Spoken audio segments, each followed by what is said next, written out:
Génération Foot rend des visites à la Linguère de Saint-Louis pour le compte de la 20e journée après leur probant succès sur le Jaraaf. Les académiciens avaient à cœur d'enchaîner.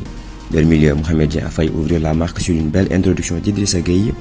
Un incident malheureux va se produire dans le premier quart d'heure sur un tacle d'un adversaire. L'attaquant grenat Idrissa Gueye se blesse gravement. Le jeune international U20 a été évacué sur civière. L'arbitre n'est pas revenu sur la décision après que le constat fatidique a été fait. Le match reprend derrière avec les Samba Linguère qui se rebiffent, d'où cette parade de Chérif Gueye. Avant la pause, Amara Diouf déboule sur le côté gauche et centre pour Alpha Touré qui hésite à tirer. En seconde période, ce sont les locaux qui ont les meilleures opportunités. En premier, cette nouvelle parade de Chérif Gueye. Ensuite, ils amorcent une nouvelle attaque avec Pape Djibril Gueye qui met au centre, repris par Tidiane Kébé. Le tir passe tout juste à côté. 0-0 score final, les académiciens calent cette fois-ci.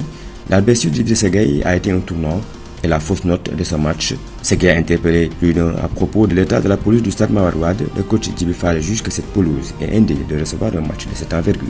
Un peu d'amertume quoi, quand vous regardez le terrain là, moi je pense que est-ce que ceux qui programment les matchs et ceux qui gèrent les footballs viennent regarder les terrains? On nous interdit de jouer à Déni Biramdaou et on joue sur des pelouses comme ça. Là on vient de perdre un élément très important, il y a une blessure.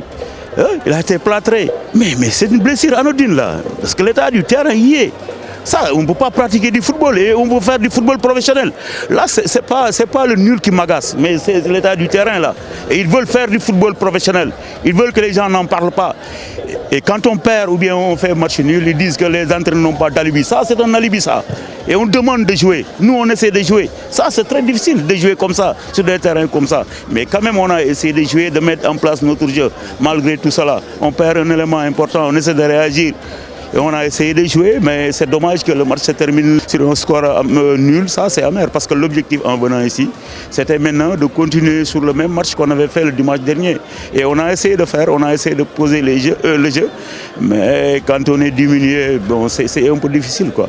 Mais ça, c'est une pelouse indigne, quoi, d'un football professionnel. Ça, nous, on ne doit pas programmer des matchs ici. Et on interdit à Djambar de jouer sur sa pelouse. On interdit à Génération Foot de jouer sur sa pelouse. Et on demande des résultats. Et ces joueurs-là, le joueur qui vient de se blesser, c'est lui qui était en équipe nationale. C'est notre attaquant, c'est l'attaquant de l'équipe nationale. Il vient de se blesser. Et ça, c'est un cri de cœur, c'est amer quoi. Et ça, les joueurs ne sont pas protégés d'être sur le terrain comme ça. Même c'est l'intégrité des joueurs qu'il faut revoir. Il faut aussi protéger les entraîneurs. Parce qu'un entraîneur ne peut pas faire un entraînement sur ce genre de terrain. Un entraîneur ne peut pas venir ici et essayer de jouer au football. Autre score, Teungueth FC poursuit son ascension vers le titre après avoir battu l'US Gorée par 1-0. Le Jaraaf a été neutralisé par le Casa Sport 0-0. Le Stade de Mbour a remporté le derby de la Petite Côte aux dépens de Djambar sur le score de 3-0. Au classement, les Rufisquois restent leaders avec 40 points, suivi désormais de Guédiawaye FC 35 unités. Génération Foot reste 10e avec 21 points. Le Stade de Mbour et Djambar ferment la marche. Lors de la prochaine journée, Génération Foot accueillera le Casa Sport, mais jeudi prochain, déjà, il y aura la 32e finale de la Coupe du Sénégal contre la Sonacos, au Stade La Dior.